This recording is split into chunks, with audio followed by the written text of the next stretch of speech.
Okay, we are here at House Education, May 2nd, 2025, continuing our discussion on H.54, the Phone-Free Schools Bill. And we are fortunate to get more reports from the field as to how that sort of idea works and lessons learned. And so we have Ryan Harity, superintendent from the Moyle South Supervisory Union here to talk to us about their experience. And we are looking forward to your testimony. Ryan, it's all yours. All right, thank you. Hi, good afternoon, everyone. For the record, my name is Ryan Harity. I'm the superintendent of the Moyle South, which includes the towns of Elmore, Morristown, and Stowe.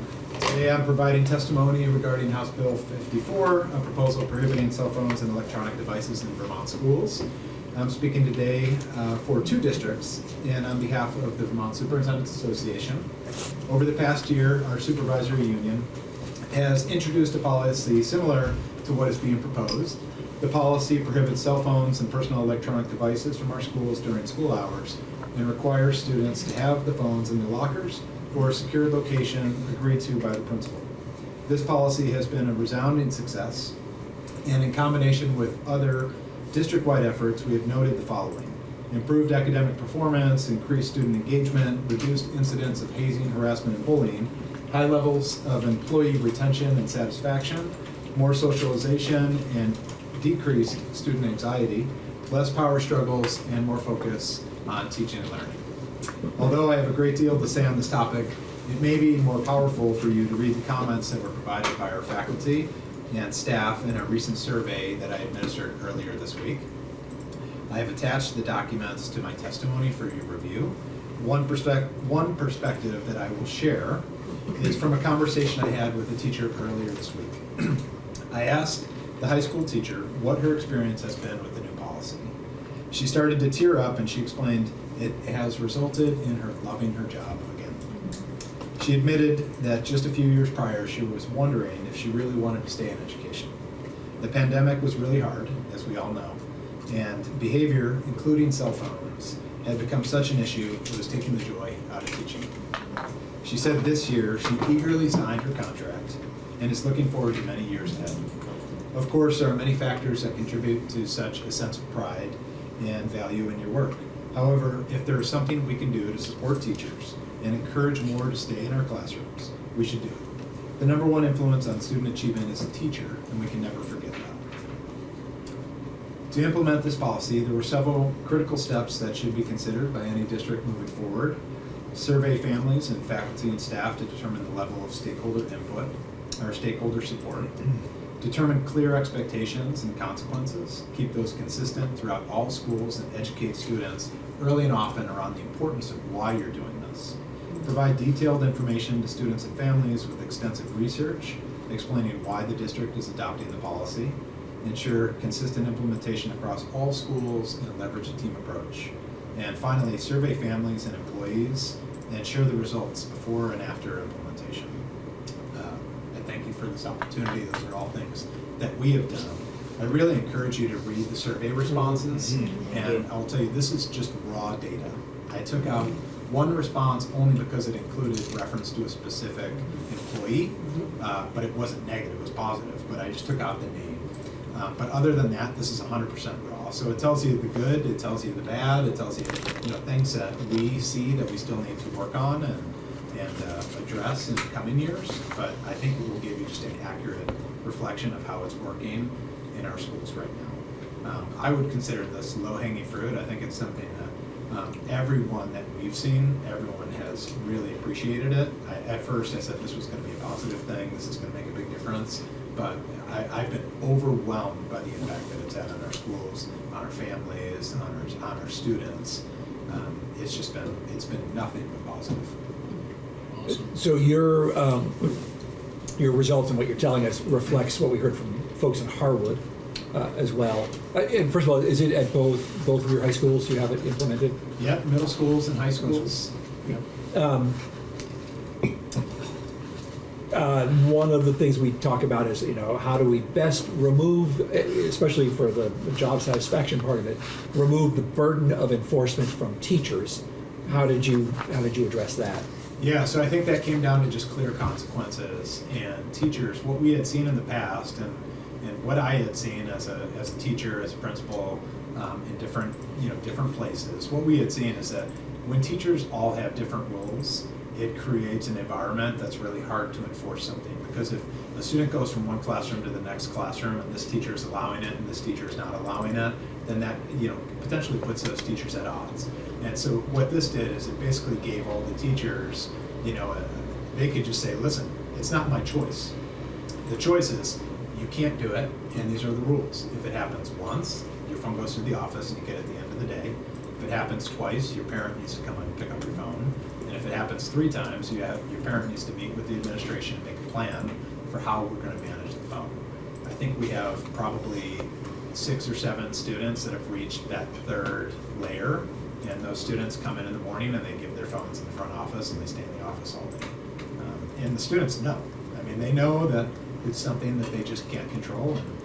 But I think just the consistency of consequences and implementation was embedded in the policy so that it wasn't left to interpretation. Did you have to spend any money? No. Okay.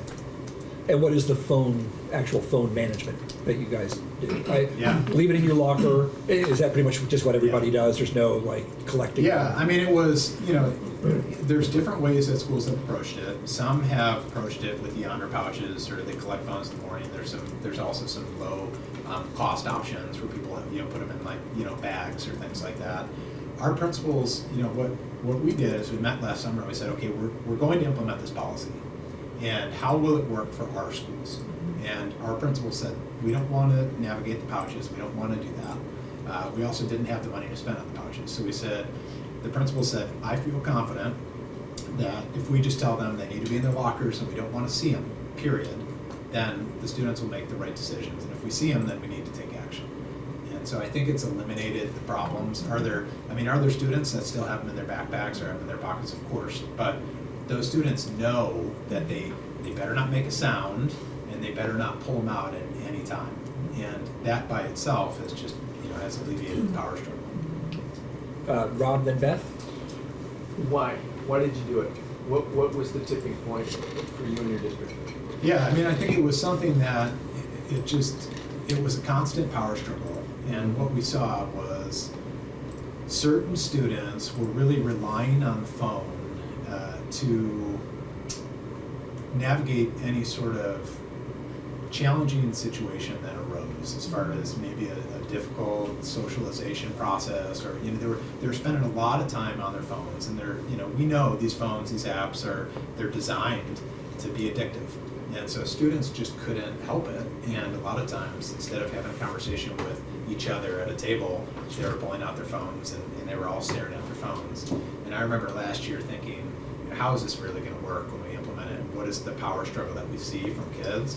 What we learned, though, is that if kids know that no one else has access to the phones, then they're fine with it. If they know that someone else in this classroom might be able to access their phone, but I can't, and so there might be something happening online that I don't know about, and now I'm not included in this funny thing or this social thing that happened, that creates a lot of anxiety for kids, and that's when they're going to the bathroom, they're checking. But if they know nobody is on it, then I think they just relax. And the other big piece that really concerned me is that students were really limiting their willingness to take risks at certain times because they were worried that somebody would record them and post it on social media. And this teacher that I spoke to the other day is an excellent teacher and does a wonderful job. And she told me that happened to her last year probably 4 or 5 times in her classes, that students had recorded something and posted it. And we had found out about it and we had addressed it. But still, students having to worry about that somebody's going to record you and post something online. This year, first day at People's Academy, we had a community meeting, and one of the 9th grade students stood up and played a musical instrument to welcome the entire school back. And I was thinking at the time, there were 0 phones, and I was just thinking, this moment, this student is only thinking about the moment. They're not thinking about somebody potentially capturing this, them making a mistake, that sort of thing. It was just real. It was authentic. It was wonderful. And I was like, wow, we made the right decision. Beth? 2 things, if it's okay. One specific to this. Have you worked, considered or had discussions around any exceptions to cell phone use? Like in a classroom, if it was appropriate for some use, that there would be an exception made, or for medical reasons, or, you know, so the exception is the cell phone piece. And the second one is, did you address just cell phones? Because part of our bill talks also about how schools can communicate via social media with students. Yeah, so we do allow exceptions. We have some students that have diabetes that have the phone that monitors their blood sugar, and obviously wouldn't, want to limit anything like that. We have some students that use the phones for communication devices, English learners, things like that. That is sometimes allowed. However, one thing that we realized when that question started coming up is that our Chromebooks, can handle most of those challenges. And so, one thing we said to parents was, with our middle school and our high schoolers, we said, hey, if you need to communicate something to your children, you can send them an email. You don't need to text them. And if it's immediate, call the school and we can handle it that way. But one of the big pieces of pushback we got right away was, well, what if I need to contact my child right away? One of the, I think, most humorous things that happened was there was a student that needed to call their parent and used one of the landlines and finished the conversation and said, now what do I do with this? And then Wow. but that just told us, wow, this is, this is going to be something positive. Oh, I'm sorry, Leanne. I noticed in your implementation steps, number 1 is survey families and faculty to determine the level of stakeholder support. And I'm curious, if you had received no support from families, would you have canned this idea? Yeah, maybe. I mean, we had about 80% of our families that said they were excited about it. And I think one of the worries that a lot of administrators or schools have is that parents and families are not going to be in support of it. Mm-hmm. And when we got those numbers back, we said, wow, this is, it's essentially mandated. Yeah. And they want us to do it. I'm not sure what that statewide data would look like, but my assumption is that you probably have an overwhelming positive response to removing cell phones from the schools. I think most parents would like to see their child without the phone during the day. But if you didn't, are you saying with that number 1 that you should make sure you have the support, and if you don't do it? I think we probably would have stepped back and said, what are the concerns and why are they feeling that way? And do we need to do some education around the impact that it's having? And do we need to, what steps should we take to really, share more of the research, to share our educator perspective? I think we probably not give up on it, but I think we probably would recognize we have some work to do. Yeah, in your recommendations, I just can't help but wonder, aren't we beyond this? Like, do we really need to talk about it anymore? But I guess getting it's important to get the buy-in and all of that. And some of these comments are actually very helpful. I believe the success we have experienced this year is several key factors: clearly communicated rules and expectations for the entire school prior to the year, data collection via surveys, and all staff applying the rules, expectations, and consequences consistently and fairly. Well, that's very key. But I just sort of want to wow. And maybe it's because we've been sitting in here hearing the stories day after day after day, where we have a little bit of an advantage. We probably do still need to go out and survey, or schools should go out and survey people to get buy-in. But I don't know. It seems like the argument's over. Yeah, I agree. I think to me, it's low-hanging fruit. I think every school should do it, and it's been such a positive experience. I feel like to not do it at this point is almost negligent. I mean, kids deserve that opportunity to not have that device impacting their ability to learn. I can't help but think of it as, we used to let kids age 16 and above smoke. Mm-hmm. Do we have any other questions about how do you deal with peripheral things, earbuds, smartwatches, that sort of thing that might be connected? No watches, no earbuds. Earbuds, you'll see in the survey, some staff members have requested that we re-examine the earbuds. So we'll be thinking about that. I'm not ready to do that yet. I think I have some concerns about, just allowing access to music all day and things like that if kids have them in. But, I understand they don't necessarily want to share community headphones all the time. So we're trying to think about what is the compromise there and how do we monitor it. But what we don't want to do is just add another thing to police. And did you get involved at all? Well, I guess, is all communication between students and coaches and everybody all strictly email? We have some apps because we don't limit, but if it's communication that students are expected to see during the day, then that would be done via email. But what we've done is made sure that any apps that athletes or anyone is expected to use can also be accessed through a Chromebook. So there's no requirement that a student would have to have a cell phone to be able to access any communication from the school.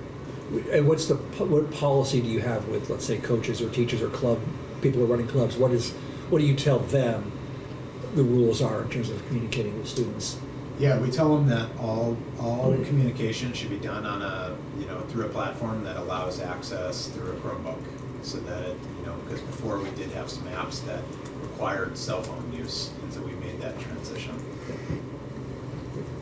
So could a team, coach, club create a Facebook page and require the kids to communicate through the Facebook page? Because you could, No, we use it's called Sports U. Is what we use. or like Team Snap, Yeah. things like that. Okay, I just want to Yeah. make sure that, because we were not, I just want to see if it was a social media platform or just like a communication application. Yeah, I'll be honest with you, there are still some challenges with that because we have, athletes, let's say captain's practice, right? And the captain's practice is, we're going to use Snapchat to tell everyone that, what time the captain's practice is.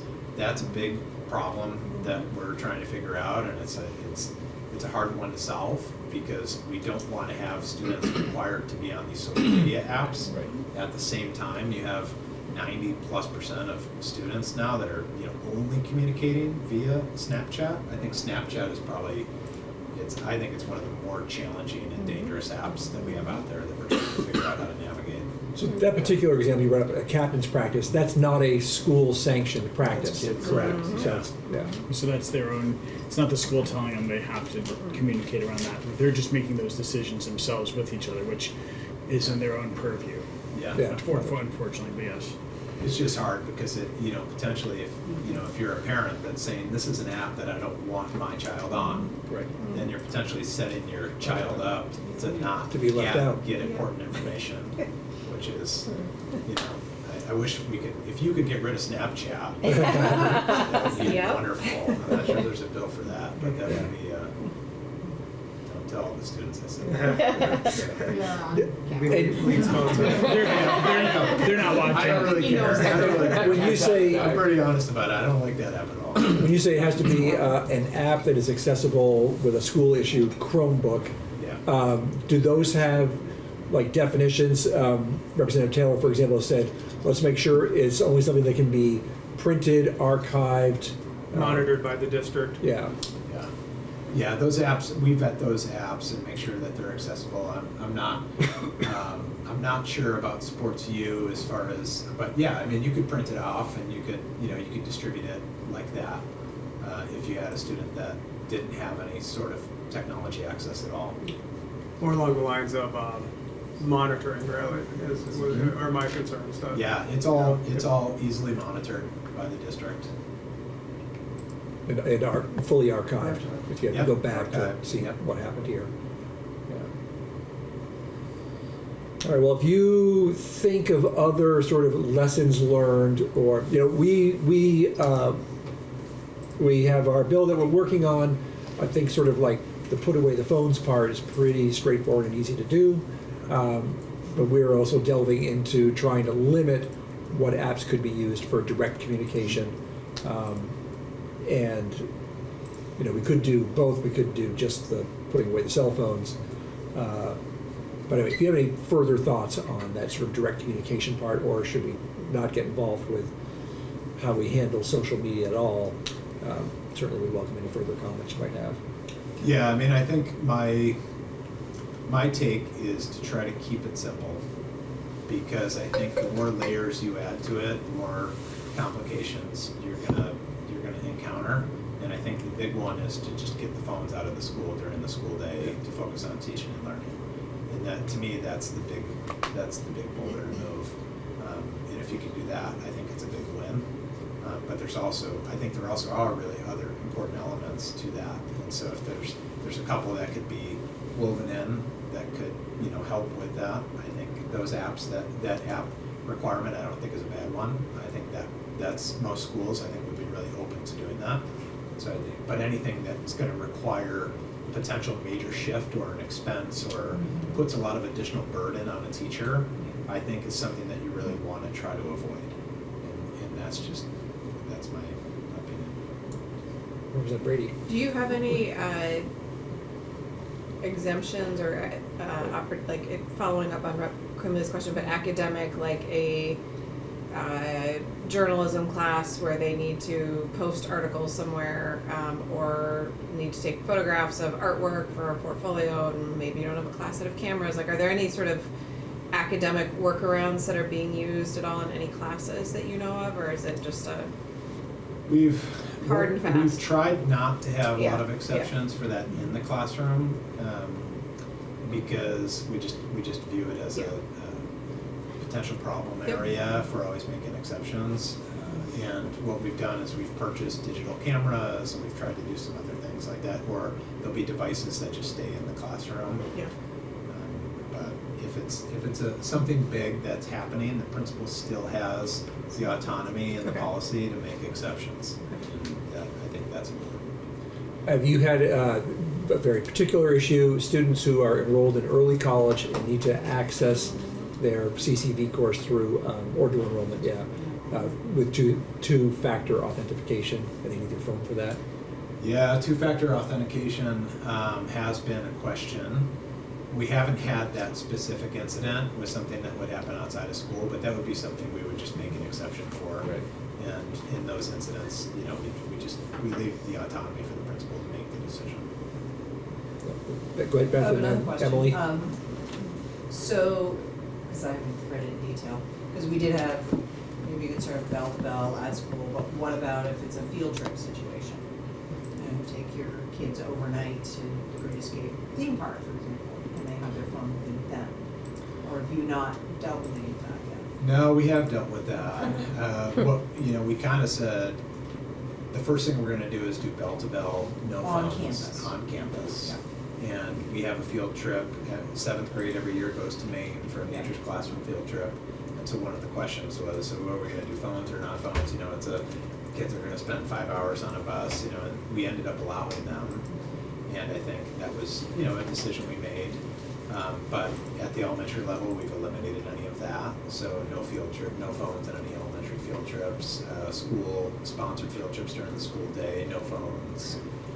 Athletic events after school, we said, we're not going to fight that battle. And, the bus ride home after school, we're not going to fight that battle. It's not worth it. We also have a third-party transportation company. And so to transfer leasing to a third party, we saw as problematic. Emily. So, it sounds like you've been really flexible in the way you've implemented this, and I think that's really key to buying, right? But I'm curious about your opinion about whether you've got a bell to bell, essentially, but you're not taking phones away from kids when they walk in the door. You're allowing that to happen. But in retrospect, after you've gone through this, do you think it would be easier in the long run to just have kids turn their phone in when they walk in the door, or is it okay to allow backpack and not locker use? Well, we've made the expectation that it goes in your locker. However, we do know that some students don't put it in their locker. And what we wanted to do, what the principals felt strongly about, was they didn't want to start the day with a power struggle. Right. And so they didn't want to start the day with, cough it up, let's see your phone kind of thing. And we were also worried about just the time and the logistics, to try to manage all the phone collection and that sort of thing. And so we, in our principle at People's Academy, we'll be very clear, he feels strongly the reason that it works so effectively is because we put a lot of trust in the students. And we said, we trust you, you're gonna make the right decision, and you're gonna put your phone away, and we're not gonna see it. And I think that's gone a long way for us. So then allowing the school to create that policy around, I mean, some might still Yeah. want to do it, but allowing that, it was key. Yeah, and I think Okay, every school's a little that's different. You Yeah, might have a school that has had a lot of success with pouches or with a different, different method. And I think, giving schools the autonomy to design what works for them, and especially when you add a cost to that, I think it's, you wouldn't want to mandate something that people are going to have to spend a lot of money on. Great. Well, we know you have to get to another committee Yes. meeting. Thanks a lot, Ryan. Thank Really you. appreciate it. Thank Very you helpful. very much. Thank you. All right, we are off till 2. What I was going to say, we all broke up until. All right, everybody, welcome back to the House Education Committee, May 2nd, 2025. And we have some students here with us today that are going to give us some testimony on H.54, which is our cell phone-free schools bill. So I'm not sure who will have start here. Let's just go by the agenda order. And let's start with Manny. Manny, if you could just introduce yourself, tell us which school you are from and maybe what grade you are in, and then go right into your testimony. Yeah, okay, so I'm Manny Van Fleet. I'm in 8th grade. I go to U32 up in East Montpelier. And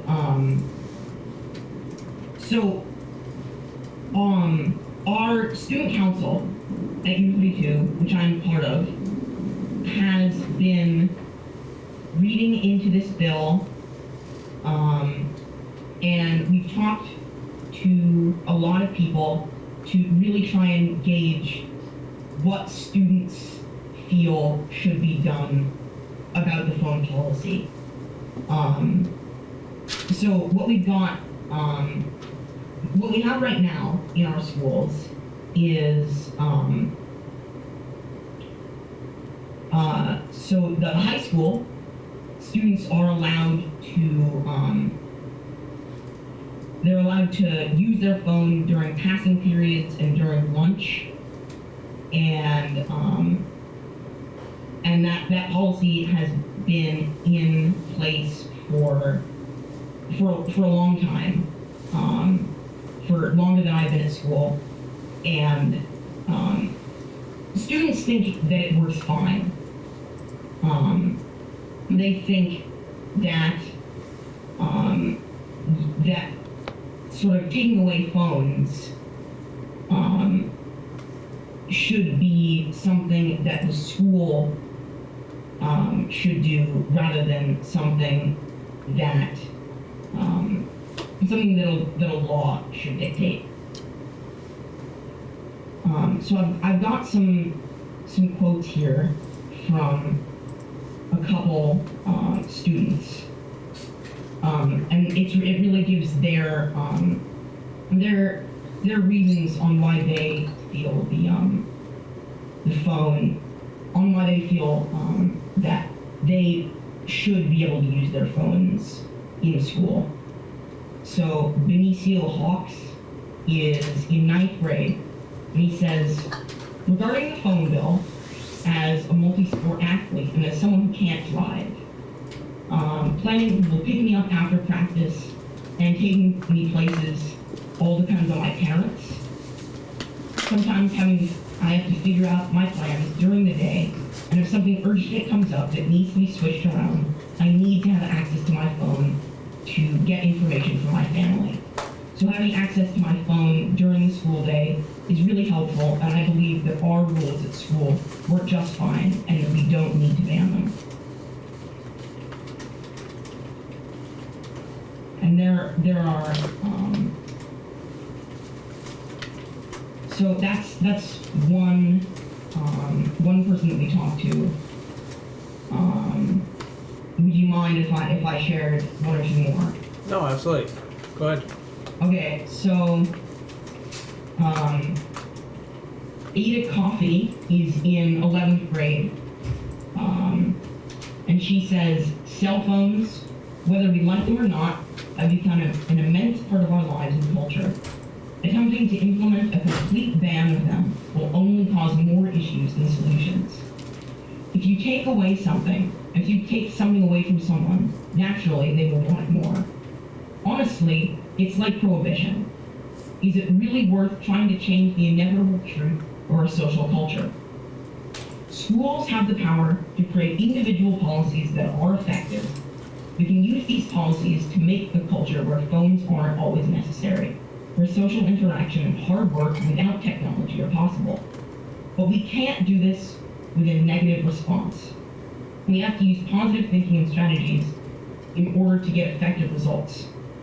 Punishing will not change how kids think about phones, and it certainly won't make a ban an easy thing. We need to change our attitudes, and that can change our culture to use cell phones in a less harmful way. So, one more that I will read. This is from Vaughn O'Hanlon, who is a senior. You're correct in one thing. This bill will help students socialize, but not in the way that you hope. It will unite the student body against the administrators of the schools. You will force the students to work together to fight an overbearing rule that throws the baby out of the bathwater, as it were. Instead of trying to improve how we use the greatest tool of our age, phones, you have seen the problem and decided no solution is better than amputation. You haven't tried to fix the issue. You've now created a second prohibition. In an attempt to fight, you have created a difficult to enforce and overbearing law that won't work and will be a blight upon the schools it plagues. So thank you for your attempt, but please write another draft, one with more flexibility that will help us have a healthy relationship to something that will always be present in our lives. All right, thank you, Manny. Appreciate that. I appreciate you bringing other voices into it as well. What I would like to do is I'd like to get through everybody's testimony and then do questions after. Is that okay with all of you? Or you're all able to hang out for a minute while the other testimonies happen? Everybody's good with that? Sure. Okay. So, Brian, hope I'm saying that right. You're up next. Please introduce yourself. Let us know what school you go to and what grade you're in, and then provide your testimony, please.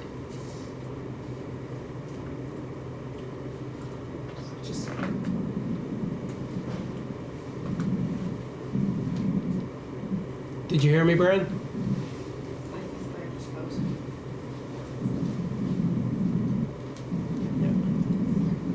If you can hear you, maybe suggest he'd shut off his camera. Sometimes that'll help. So, Brian, we're having some difficulty on our end hearing what you're saying. So maybe if you turn off your camera, you'll have a better connection. Okay, try that.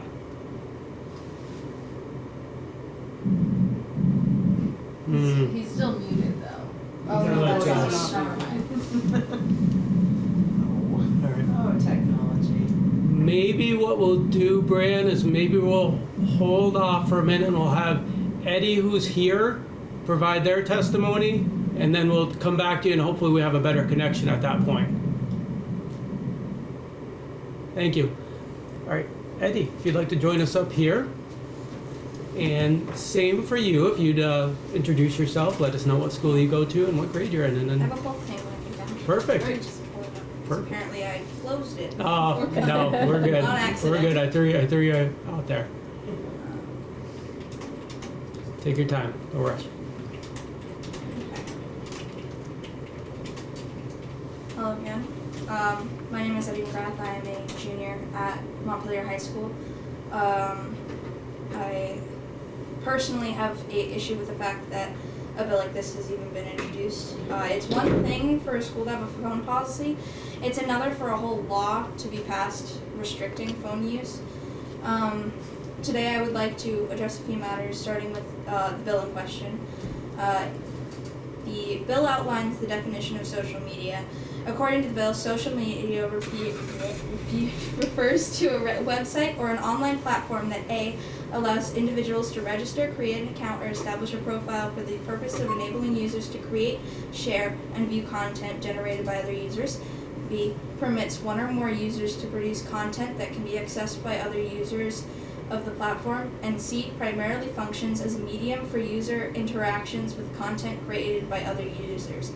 This definition could classify various Google applications as social media, including tools like Canva, slideshow template websites, and Wikipedia, as well as many numerous digital art programs. This is absurd. Like, the fact that it's like worded that way is absurd, because like we often rely on these tools for our academic work. Additionally, sometimes we utilize our mobile phones for educational purposes. For instance, if we are in a classroom and need to take a picture, like biology or something, we use our phones. Similarly, if we need to quickly search up information, phones can serve as a valuable resource in our learning process. It would be far more beneficial if educational institutions embraced the use of mobile phones in the learning environment rather than imposing outright bans. I'd also like to mention that many students use their phones to connect with caregivers and their employers to figure out where they're going after school. If students aren't able to get in contact with their employers, that could cost them their jobs, and many students do need those jobs. Something else I would like to talk about that I've already said in a previous testimony, that it's dangerous not to have a cell phone on you. I would like to reiterate that if a student has a medical issue, having a cell phone or a smartphone could save someone's life. What if somebody has like a sudden medical issue, or they are all alone with like no classroom near them and they can't call for help because they don't have a phone on them? That could, like, having a smartphone on their person could like save their life potentially. Like, what if they can't move and they fell down the stairs and they can't move, but they have their phone on them so they can call for help? It's super important. And having their phone on them could get them help quicker. Another thing I mentioned in my last testimony was the fact that if there was a school shooting happen, having a phone would be super important as well. In Montpelier High School's draft for our phone-free plan, the document states, the most powerful protective factor against school violence is school connectedness in regards to a shooter incident. If schools really cared about bullying, they would target bullying and not phones. The fact that my school basically said gun violence is fixable through taking phones out of school is like very wrong and is kind of horrible for them to say something like that, especially since children have died from school shooting, and to say that like, oh, we just need the school to be more connected and the violence will end is problematic. Another often overlooked issue is that without mobile phones, it becomes more challenging to document incidents as they occur. Students possess the right to record situations where they or their peers feel threatened or mistreated by other students or even educators. Recently, there has been an increase in instances where students have recorded teachers engaging in bullying and outright abusive behavior. I have witnessed videos showing teachers yelling at students, throwing objects, and even physically assaulting them. Just the other day, I came across a video of a teacher and a guidance counselor berating a girl who was just recording for her own protection. Such occurrences are frequent. Many people tend to believe that teachers are beyond reproach, but this is not the case. I can personally attest to this, as I have experienced abuse from the principal and several teachers during my time in elementary school. At that time, I lacked the means to document the incidences, which is one of the reasons my parents decided to provide me with a phone, a sentiment many shared like by many other guardians. If this legislation were to be enacted, what measures would you guys implement to ensure our safety? How would you uphold our rights to document events to safeguard ourselves and our fellow students? Thank you for your time. Thank you. Appreciate it. You raised some questions about and some things that we've been discussing exactly in this room. So I appreciate that. Brianne, it looks like maybe you're in a better location now.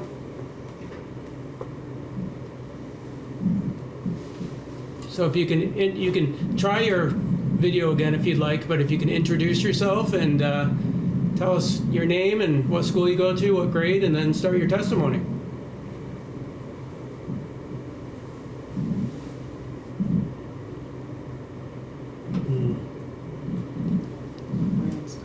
Not sure, Brand. It doesn't seem like you're coming through here.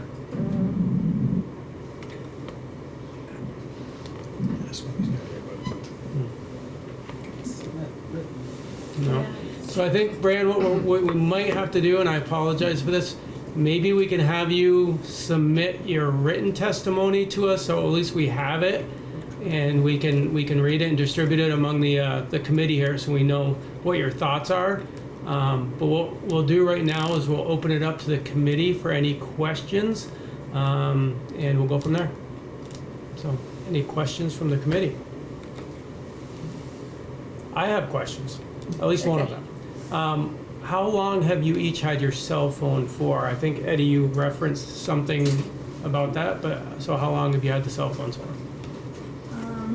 Well, I mean, my current phone I've had for about 4 months, but I've had a cell phone since 5th grade, after I had left the elementary school, because my parents wanted me to be able to report in case something like that ever happened to me again. Yeah. Perfect. Manny, how about you? How long have you had a cell phone for? Well, I just got my cell phone this year. Okay. When I was going into 8th grade. Because my parents found that as I was going to more away sports games and extracurricular activities, that it would be beneficial to be able to contact me from wherever I am. And each of you have provided testimony that we haven't heard this side of the testimony, to be honest with you, at this point. Most of the testimony we've received have been in favor of having a ban of cell phones. So appreciate the other view on things. Now, in your schools, do you often see phones out, and does it appear to be a problem in the school at all? I understand the reasons why you might want to have them, but does it seem like they're being overused at school at all? Either of you? Well, some kids use them during lunch, which that's their free time. That shouldn't be an issue because it's their free time, and as long as they're eating lunch during lunchtime, I don't think it's a problem. I don't really see phones during class. Okay. Usually kids put them in the phone tree, which is that's our policy, is the start of the day, or at the start of the class, you put your phone in the phone tree and then you can get it afterward. Either that or like if you don't have one, don't worry about it. So no, I don't really see phones out in class unless a teacher is like, hey, take a picture or something like that. I do see them in the hallways, but a lot of the time it's like kids checking where they're going and then putting their phone back. Can I ask a follow-up to that? Absolutely. One of the things you were talking about were that there are tools on your phone for academic work, and you mentioned digital art. I wonder, are you an artist yourself, and have, like, what apps or how have you used your phone for academic purposes? I am an artist. I use a app on my phone that I draw on. I just like to doodle on it sometimes during lunch. I don't take it out during class. I doodle on paper during class, but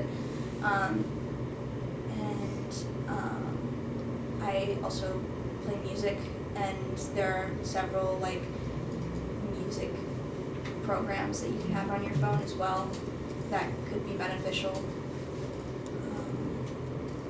And yeah, I mean, there's also like calculators on phones. So like if the school doesn't have enough calculators in one room, you can just pull out your phone, do the calculations right there, stuff like that.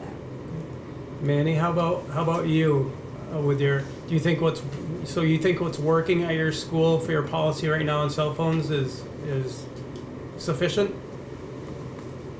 Yeah, so the policy in the middle school, which I'm still in, is that you can have your phone on you in case of an emergency, but you're never allowed to use it. It's like from bell to bell. Okay. And not once have I seen someone pull out their phone and use it during class or during lunch or even during the passing period. I know that the policy in the high school is different, where you're allowed to have it when you're not in class. And I do see folks on their phones a lot, but from what I've heard from people who are in the high school is that there is not a lot of phone use in class, if any, and it's mostly restricted to when we're actually allowed to use them. Thank you. Did you have a question?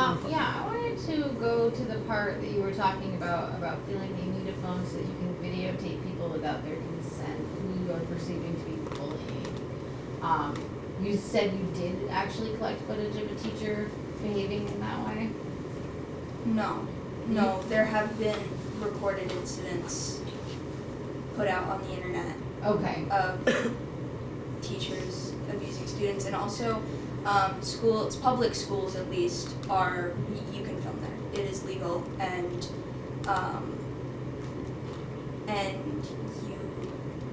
you can like take stuff down. Like if somebody puts a video on the internet that has your face on it, you can ask for it to be taken down because that wasn't with your consent. But it is legal to record in a school building. Can you, okay, I would want to follow up with, I'm not sure it's quite that black and white. But, so that hasn't been something that's happened at your school that you recorded someone? No. Okay. No, but it does happen. And it has happened to me. The reason why I have my phone actually is because it did happen to me and I didn't have video evidence of it. Okay. Any other questions from the committee? No?